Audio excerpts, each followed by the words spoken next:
this Robin Thicke? Yeah, it is. This is what I call I didn't have a bed ready and just scrambled. Yeah, I typed my name in, and that was the first one that I recognized was an actual song. So that's what we got. That's your lead into hour 2 right there.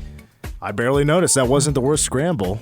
Hey, I'll take it, It's hour 2, the game after work. Mitch Fortner and Owen Burke. I saw that he is going to be on tour, I believe, with Boys to Men. Really? That's an interesting one. And that tour is coming to Kansas City. I had a nice little rant earlier this morning about how, boy, do we get skipped over when it comes to concert tours like crazy. Like no other. I mean, of like the top 10 tours that travel the United States every summer, at the best 2 come to our area, and that really sucks. I agree. Because I love concerts. I love live music. Manhattan is a pretty rough town when it comes to live music. It is not the best. Yeah, it's tough to get people out of I'm close, and I appreciate those that try. If it's just bars that bring in cover bands. I remember once upon this was it was probably maybe 6 years ago, I'm guessing. It doesn't feel that long ago. Maybe it wasn't that long ago, but I remember R.C. McGraw's brought in a band called Liverpool Legends. And they're typically a Branson, Missouri group. Yeah. So they're a Beatles tribute band. But George Harrison's sister handpicked the band. This was her baby. She put this together. She wanted to do the Beatles justice, so put this group together. And once in a while, they'll actually go out on tour and go to all these places. And they typically play bigger venues than R.C. McGraw's, but they got them. And it was $25 to get in. I was like, it was a great show. And they played a ton of Beatles songs, but they kind of went in order. Oh. As from Beatles Mania through all the transitions, the different looks from the Suits to Sgt. Pepper's Lonely Hearts Club Band, and to Revolver to, and John Lennon then is getting into more of the, his, trying to think of the garb, how I would explain it. It's hard to explain, but the later years of the Beatles until the breakup. And it was a phenomenal show. There used to be a time where McGraw's was bringing in, this was 10 years ago, but they were bringing in a lot of the popular rock bands at the time, or maybe a decade ago was really popular. Yeah. Saliva came here one time. Remember that? Jackal's been here a number of times. McGraw's for a while had a nice run there. And I know there's other venues trying to do that, but it's not there. I wish Bramlage did things more often. I agree. And I've always, it's been a dream, and it's a tough business. It really is a tough business to make money in. But, how long has Country Stampede been gone from Manhattan? It's 5 years now. Yeah, I'd say 5 something or like that, 6. at least 5 years.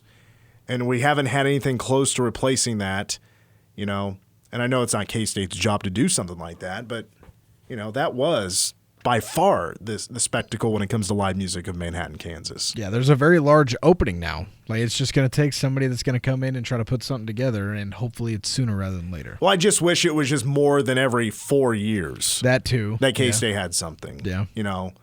And I don't think, get involved with the right people, you could definitely put something together. You can't just put something together overnight. Yeah, no, right? not Especially at all. if it's like a festival, but it doesn't have to be a 3-day thing. It could be a 1-day thing. And here's the idea. Whoever wants to fund it, I've had this idea for a long time, and that's name it Mitchapalooza.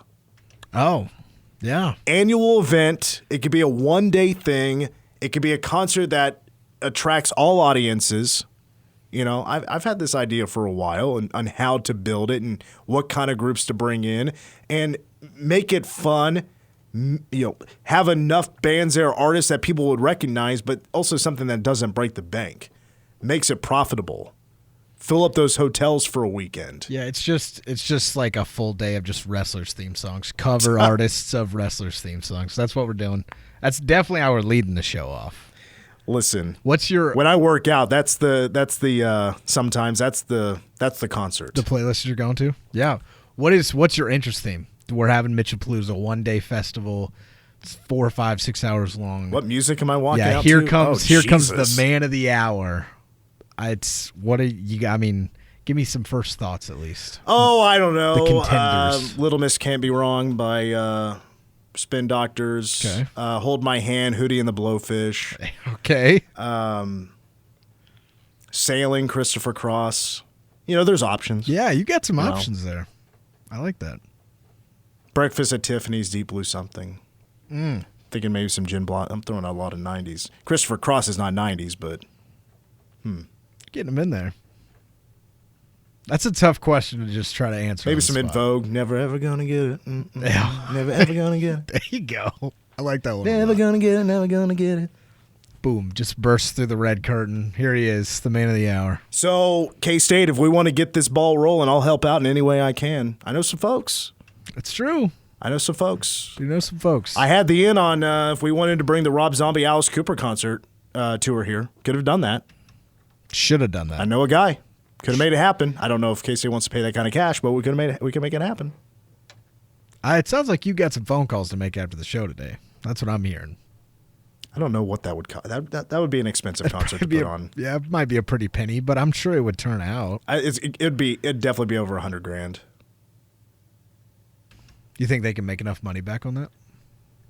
That's a tough one. Well, 30 years ago, they had to cancel a Metallica concert because they didn't sell enough tickets. That's shocking. Because that was prime Metallica. Yeah, that's brutal stuff. And they couldn't sell enough tickets, which is shocking. All right, enough. I feel like you're just crapping on the live music scene around here. I'm not trying to do that, but we want live music. I do. It's summertime. This is live music season. It is. It's not officially summertime. It's not summertime. DJ Jazzy Jeff.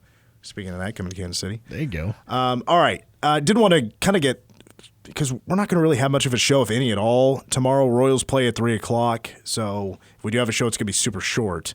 Won't be much one at all. So we have somebody from K-State Online. It will not be on Wednesday. It'll be on Thursday if that does happen. So I just wanted to go over a couple of things, just kind of what's happening lately with K-State Athletics that has to do with recruiting. And I actually want to start on the football side of things because I think the recruitment wrapped up today. I'm not 100% certain, but it did start on Sunday. And that a quarterback was in town to be a part of this year's team. Of course, not to be a starter. It'd be a backup. And Taquan Roberson is still out there. Taquan, I can't remember his first name pronunciation, but Taquan Roberson, we'll go with that, who's a junior from UConn, is still out there on the market and would not be a bad addition at all to back up Avery Johnson. A real bumpy road of a career for Roberson, who actually started with a couple of years at Penn State and then the last couple of years has been at UConn. I say bumpy because, boy, you want to talk about kind of a rough trend for K-State, quarterbacks getting hurt. His whole career he's been hurt. I mean, just injury-ridden 2 years at Penn State.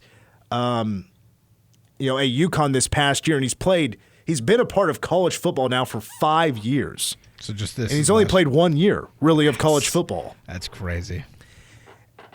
I mean, I think he blew out his knee 2 years ago. This past year for UConn, finally plays pretty much a whole year, and he throws for over 2,000 yards, 12 touchdowns, and 6 interceptions.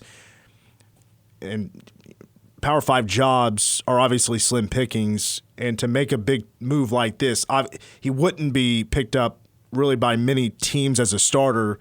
He's looking for a backup role. I'm honestly not sure how many years of eligibility would be remaining.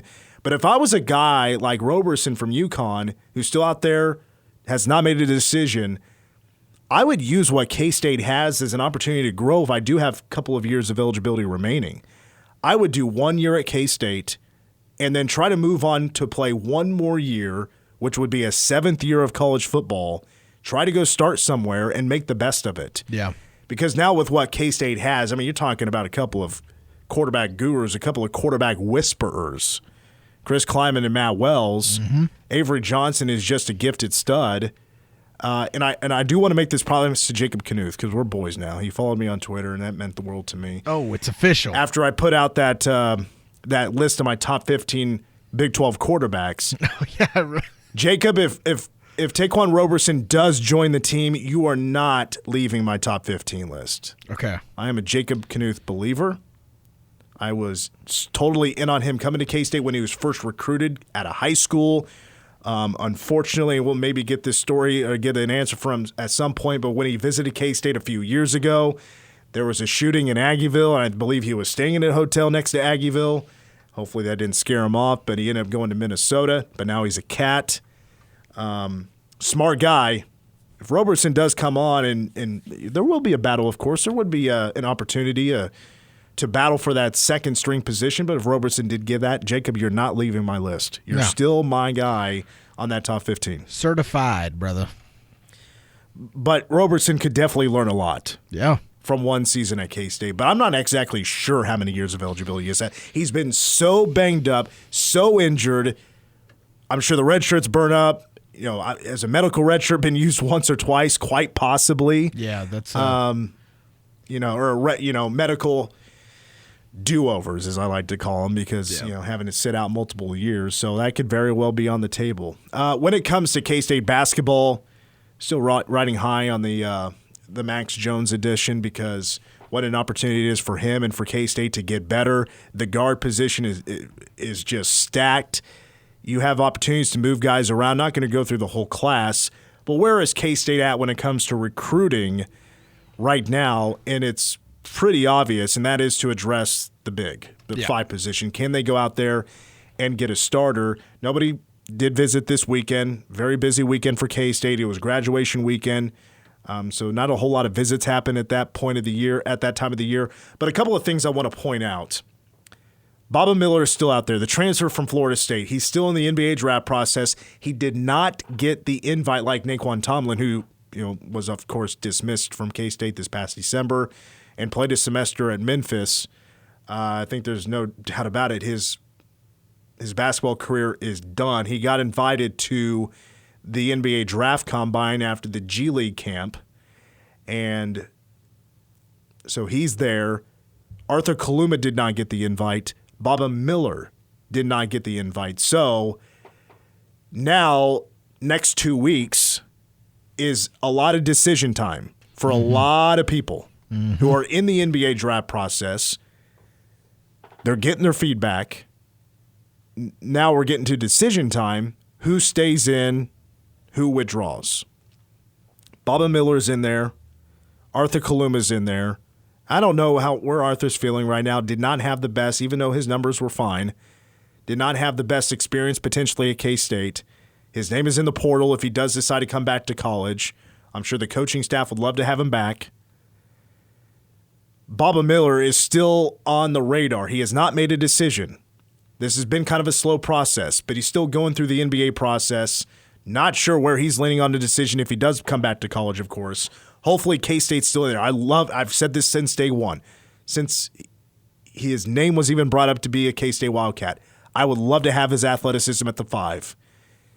He can certainly 5 out. He can drive. He's got a little bit of a 3-point shot. I'd be more than happy to have him around. Another name that has come up, and this is actually from Derek Young that we heard this name from when he talked to us last week, is Achor, who, as a big, was one of the best finishers in the country around the rim. He was a double-digit scorer, had about 7 rebounds per ball game. He is still out there. That is a possibility, but there are a lot of other teams out there that want his services. He is yet to visit K-State. The next step is who is going to be the next visitor. How soon does that happen? And right now the next step is, and the hopes are, K-State can get somebody in for a visit this weekend. I'm also very curious about how quiet, if it does happen this weekend or even this week, you never know. If there is a visit, and hopefully there is one, how quiet is it going to be? Because Max Jones was a very quiet recruitment. Yeah, we didn't know about that till it happened. Yeah, did not know. Because we've seen this coaching staff kind of go all out in a way with some visits. Yeah, 100%. Especially with some of the top guys in the transfer portal. Amori, for instance, is a good example of that, where we've seen this a couple of times where there's banners out in town, and I'm not necessarily sure if the coaching staff is necessarily organizing all that, but you have the signs out in the town. You have marquees are saying these guys welcome home, and I've loved all of that, but hasn't landed anybody quite yet. Quiet recruitment, a quiet visit. Max Jones makes his commitment. Maybe that quiet noise limits the exposure and maybe the word not getting out as much to these other teams. I'm just kind of spitballing here. Yeah. But I know other people wanted Max Jones. I mean, Texas Tech was in there. I think Louisville was in there. Maybe that limited the opportunity of outside noise getting in. So it'll be interesting to see how the coaching staff continues to recruit and in what way. As in when they bring athletes in what way they continue to recruit these guys when it comes to, how much the fan base knows. Mm-hmm. That'll be I'm very intrigued to see how that plays out as they finish up this recruiting class. Let's take a break. When we come back, I'm going to get Owen's take on what we know about the NFL schedule so far. And I'm going to share, I've said it before already in the show, I'm not the biggest fan of how Kansas City's schedule is playing out so far. We'll get to all that. Owen has something to share. We'll get to it when we come back on the game.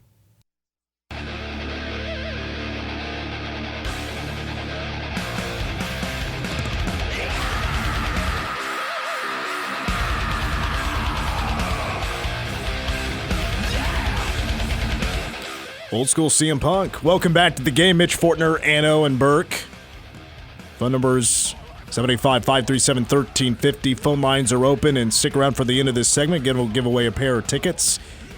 K-State BYU baseball game Thursday. It's a Thursday, Friday, Saturday series. BYU doesn't play sports on Sunday. So Cats will play Thursday, Friday, Saturday. Thursday's first pitch at 6 o'clock. Got a pair of tickets if you want to go to the game. Stick around. We'll get a winner at the end of this segment. The NFL is game by game throwing out some teasers for what's to come in the 2024 season. This is kind of a network plug as well, as the networks are throwing out there some start times and some matchups. Yep. Oh, Tom Brady throwing some shade at my boy Dak Prescott. What's new? And when you do that, you're basically also kind of stomping on the names of Deuce Vaughn and Cooper Beebe when you start to trash Dak Prescott. As Tom Brady's going to start calling some games for Fox. Mm-hmm. I think is he going to be the lead with what's his? Oh gosh, because Greg Olson is not going to be doing games anymore, I guess. Yeah, he was pretty upset about that. Brady's bumping from spot, which I get it, it's Tom Brady, but Greg Olson has done a dang good job. I was kind of upset about it because I thought Greg Olson had a pretty seamless transition into the booth. I'm blanking on Kevin Burkhardt. That's his name. Who was with Greg Olson, but now I believe it's going to be Tom Brady. And the Fox big game for Week 1 is going to be the Cowboys and Browns. That'll be in Cleveland, which everybody's like, oh, well, I wouldn't care about that matchup if it wasn't for Tom Brady. It's the Dallas Cowboys. Deuce Vaughn plays for them. Of course you would be in on it. Tom Brady, it's a new voice for broadcast, which he was such a softy when it came to his roast. Now he's like talking to the media. He's like, well, it really made my kids sad when they were making fun of me. I knew from as soon as that was announced that roast was not for Tom Brady. No, brother, that's what this is. Although he wasn't too bad when he actually got up on stage and started doing the roasting.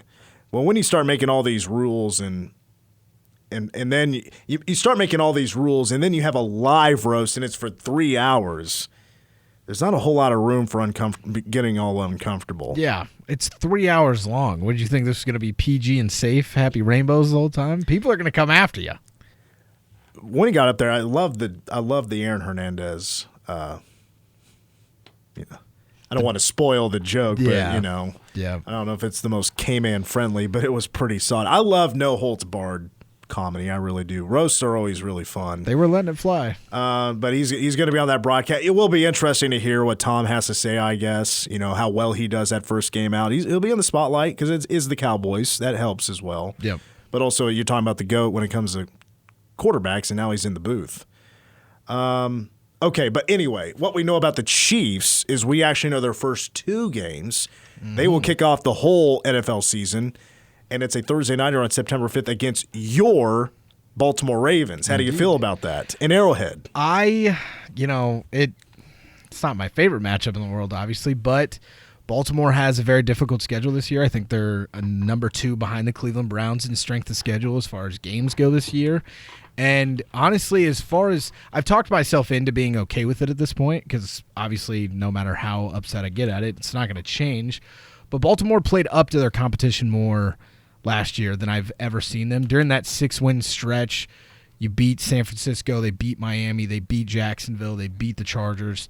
They were on a roll at the end of the year, and they played well up until that game against Kansas City in the postseason. So if they treat it like a regular season game, KC might start the year 0-1 because no one's better in the regular season than we are. But if we treat it like a postseason game, we're probably going to be heading back to Baltimore with the loss on the tail. So I personally kind of like how it's shaping up for the Chiefs right now, but you want to tell them who the game 2 is of their season before you talk about the rest of it? Well, yeah, the game 2 is the Cincinnati Bengals, who are going to be better because Joe Burrow is going to be healthy. He missed half of the year. That was a snoozer of a was it New Year's Eve? Week 17. It was they late played. In the year. Yeah, 25-17. I mean, the score. Yeah, and maybe snoozer isn't the most fair way to put it, but it definitely wasn't memorable. No, not at all. The Chiefs were certainly in the playoffs. I don't think their seeding mattered at that point. But anyway, Joe Burrow was hurt, so it wasn't Bengals at full strength by any means. It wasn't the best Cincinnati Bengals. But now Kansas City is going to open up back-to-back home games to open up the year. There's a couple of things like it is entertaining. Like that is a hell of a start to a season. 100%, yeah. But I'm like, if I'm a Kansas City Chiefs fan, am I the biggest fan of how this has started so far? This schedule is being laid out. First of all, the whole Rashee Rice thing is a part of this. I truly you're talking about WR1 probably not playing in 2 very important games. That is true. I know Mahomes is still the quarterback. That's a pretty important time though, because here's 2 big things that stand out to me.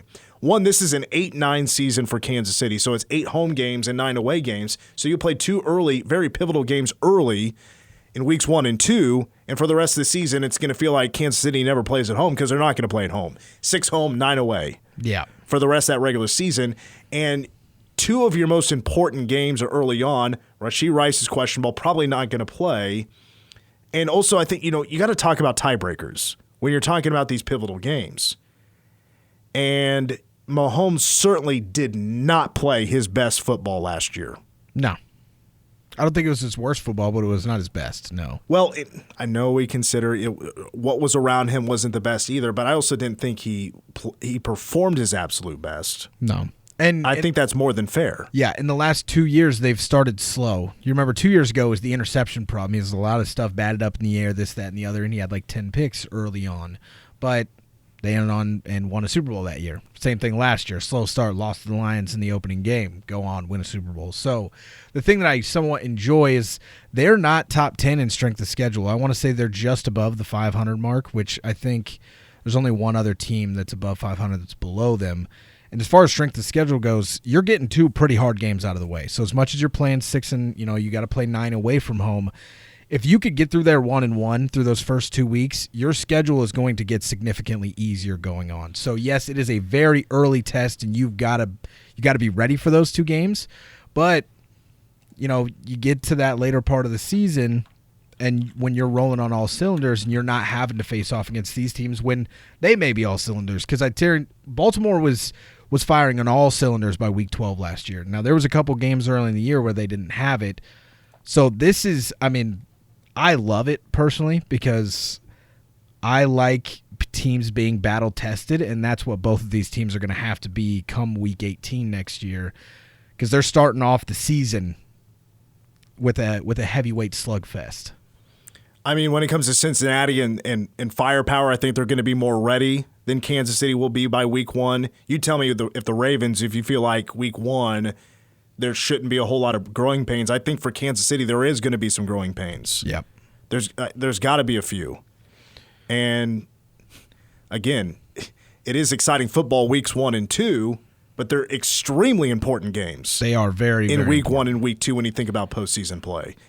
I think you would like that a lot more spread out because you have 2 of your 4 most important games right away. Yep. You're probably your two most important out-of-division games all year, I would say, without looking at the rest of who they play. Well, I would argue out of division. I'm not saying I think Kansas City certainly wins the West again. They should. I don't think that should be a problem. Yeah. Maybe the Chargers are a little bit of a wild card.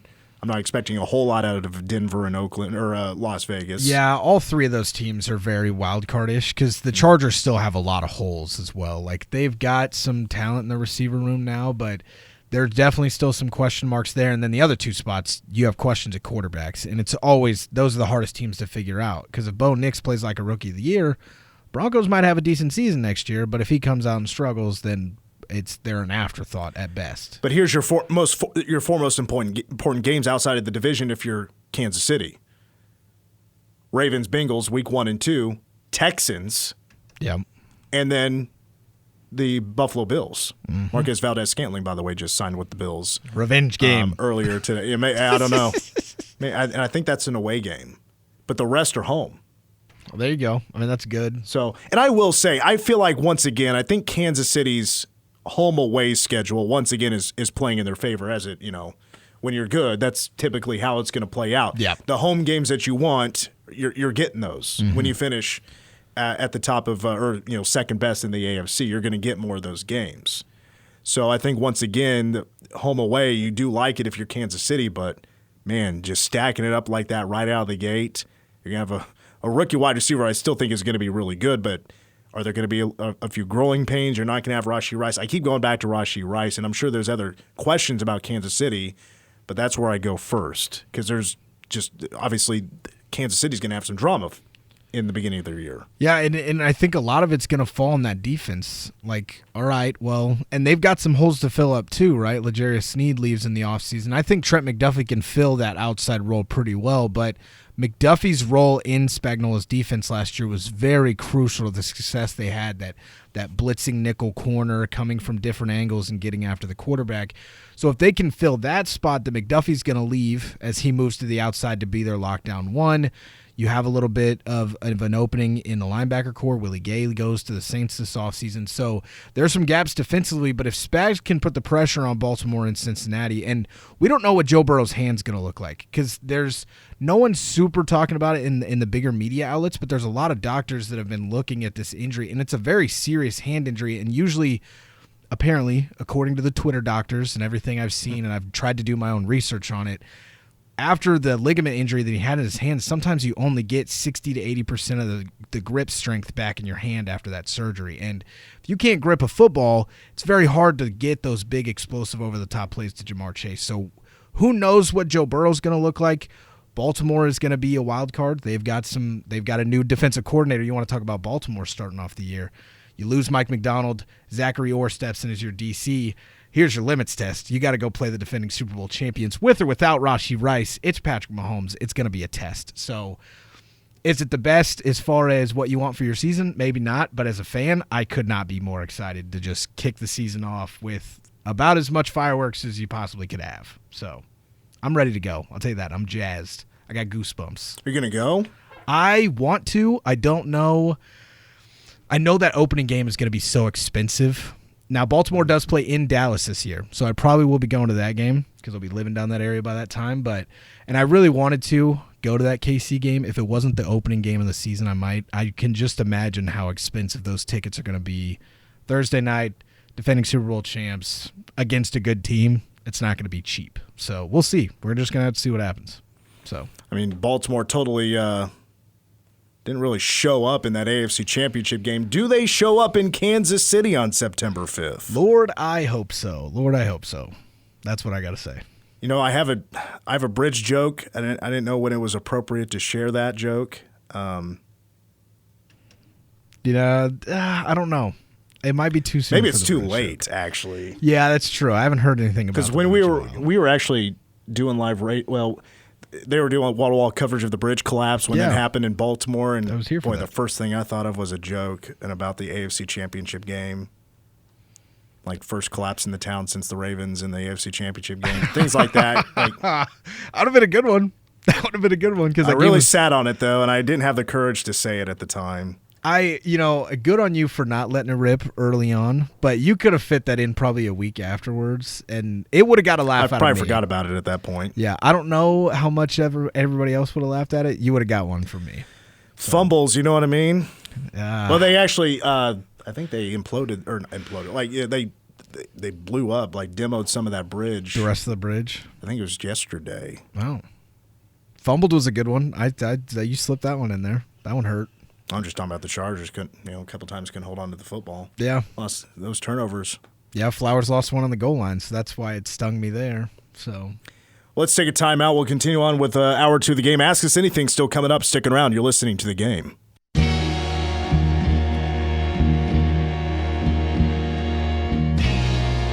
Oh, and I'm not going to lie. I've had a rough day. Couple of interviews canceling for today. Caller hangs up to give away some K-State baseball tickets, and then before the end of the last segment, I forget to give away once again another pair of K-State baseball tickets. So here's what we're going to do. Not going to make it too crazy or anything. Owen will take your call. First caller, 785-537-1350. Again, the phone number is 785-537-1350. If you want to go to the Thursday game, K-State baseball taking on BYU at 6 o'clock at Toyton Family Stadium. Go ahead and give us a call right now. We'll hook you up with some tickets. I'll leave it optional if you want to play KSU versus BYU. If not, first caller, we'll get the tickets, and Owen will take care of that. Yeah, rough day. I mean, yesterday, my Royals, gosh dang it. They were so hot. Got that series win at 3-1 in Anaheim. Who started that game yesterday? Brady Singer. Okay, Singer started. Singer took the L. Yeah. He got through that first inning just fine, but then innings 2 for 4 got a little banged up. He did get through 5, but he gives up 4 earned on 9 hits. The hits started adding up. Wasn't giving up any walks. He struck out 6, gave up a home run. He threw 108 pitches in those 5 innings. But as Owen's going to take the phone call now. Again, it's optional if they want to play KSU versus BYU. Understand if they don't. We're running short on time anyway. But my Royals fell a little bit short as well. One other quick thing I wanted to squeeze in, and I find this to be hilarious because I knew I won't be too rough on the guy. It's still very early. It's rookie mini camp for these rookies. These guys that just got drafted in the NFL draft last month. It hasn't even been 3 weeks since the draft took place. But J.J. McCarthy, not to pile on the guy. Even though he did just win a national championship with Michigan, it's just been kind of funny to follow along his rookie minicamp timeline. Because nobody is taking more heat right now than J.J. McCarthy, who's with the Minnesota Vikings. He gets drafted. First of all, he's on the draft board longer than what he was expecting. Ends up going to the Vikings, who Kirk Cousins was there. We got our winner. Did they want to play KSU versus BYU? If you're up for it, Jesse says he's ready to play some Jesse KSU, wants to BYU. play. All right. Anyway, J.J. McCarthy is losing multiple bets to veterans because he's throwing too many incompletions at minicamp. Yikes. He has lost now 2 bets to some veterans, and he had a very embarrassing throw to a support staff or a coach 5 feet away and throws it way left. Yeah. Way left. It was just funny, but he's getting piled on for that. All right, we have Jesse standing by. What's up, Jesse? Hey, what's going on? Hey, you're going to play some KSU versus BYU. I'm already going to give you the tickets, but we're just going to play for fun, okay? Sounds good. All right, very simple game. I'm going to give you 3 questions, and it's 50-50. The answer is either KSU or BYU. You just have typically the game is get 2 out of 3 right, but I'm going to give you the tickets anyway. So we're going to just play for fun. So Jesse, here is your first question. By the way, where are you from, Jesse? Originally from Central Florida, living out here in Manhattan, Kansas for about the past 7 years. Oh, nice. Are we talking Orlando? Just south of about 15 miles. Yep. Okay. Disney World or Universal Studios? Universal all the way. Respect. I've heard that, and I've been to Disney World twice. I have not been to Universal Studios yet. All right, here comes your first question, Jesse. For the first time since 1997 in the Cotton Bowl, K-State and BYU are going to play each other in football. Who this year is hosting that game? Is it KSU or BYU? KSU. KSU is actually incorrect. It'll be BYU on September 21st to open Big 12 play. Jesse, you're 0 for 1. Let's bounce back. They get a little bit tougher. All right, so hang in there. Let's get these next couple of questions. All right, Jesse. Which university is closer to the North Pole? KSU or BYU? Doubling down, going KSU again. I respect that pick. I respect that logic. It's BYU. Dang it. It's BYU. It's close. It's only separated by 160 miles, the difference between Manhattan and Provo, Utah. But BYU is 3,440 miles from the North Pole. K-State, 3,600 miles. All right, Jesse, we're gonna salvage this series here. We're gonna get one of these correct. You're still getting the tickets, so don't worry. But here's your last question. Which university had a former quarterback name dropped during the Tom Brady roast? KSU or BYU? All right, it might sound crazy, but I'm going to have to go KSU just because there were two that answered BYU. KSU is correct. Ring of Honor's own and K-State's own Steve Grogan was name dropped by Ben Affleck during the Tom Brady roast. It was a lot of shade, and it was not deserved. All right, Jesse, congratulations. You're still getting the tickets. Did Owen get your information? He got my name. Yep. All right, so we're still going to need to get a little bit more information from you, but hang on the line. We'll get that information from you. Congratulations, Jesse. Enjoy the game on Thursday. Awesome. Hey, thanks, guys. Jesse joining us from just outside of Orlando, Florida, by way of, actually, it's the other way. From Kansas now. Used to be from the Orlando, Florida area. All right, Owen's going to get that information. We are actually running out of time. We're supposed to do a little bit of Ask Us Anything, but Owen's getting some information. Oh, can you still hear me? Let's go ahead and take our last break. A real quick break. We'll finish up the game after these words. Coming up next. All right, Owen, I feel like I've been just off all show, so let's finish strong. What do you got? You know, I didn't have one pulled up, so I'm gonna dive back to my one that I've had saved for a little bit. So okay. I'm a big stats guy, big numbers guy. One thing that I want at some point, I would assume it's after I pass on to the next life, just some stats from my lifetime. How many doors did I hold for old people at gas stations? How many miles driven? Is there a one or a couple stats that you would love to see from your lifetime? How many hours of football you've watched, how many hours you've sat behind a microphone, anything that sticks out to you? That's a great question. If I could have a couple of stats. So there's been one stat in my career I've been keeping this whole time, and that is how many good for a Wildcat first downs I've done. Oh, as K-State's public address announcer. But it's things like that. I'd love to know how many K-State games I've called, how many games I've done the PA announcing, ring announcing, like how many of those have I done in total? That would be a really neat thing to know just about my career, but yeah, that's probably where I go. I like that a lot. I think mine would be like hours driving or miles driven would be really cool. I've taken some long road trips in my younger days, and I've still got a full life of driving and family vacations to go still, so that one was up there for me. I hold the door open for people if I see them coming. That would be a cool one for me to see. Who doesn't want to see how much time they spent in the bathroom, right? How much time you spent on the toilet in your life? You don't want to know that information? You got to tell me. Let's see how many times you've done a good thing versus how many times you've just been a turd. That's a good one. Yeah, take your childhood in consideration. I certainly wasn't always an angel when I was in high school. You know what I mean? I was not an angel growing up all the time either, so... Well, that's going to wrap up the old show. Tomorrow, Royals play at 3, so we may not have much of a show at all, but we're going to be back for an hour and a half on Thursday and Friday, along with the Batcats, opening up a 3-game series in Big 12 play, wrapping up the home schedule as well against BYU Thursday, Friday, and Saturday. For Owen, I'm Mitch. Go Cats.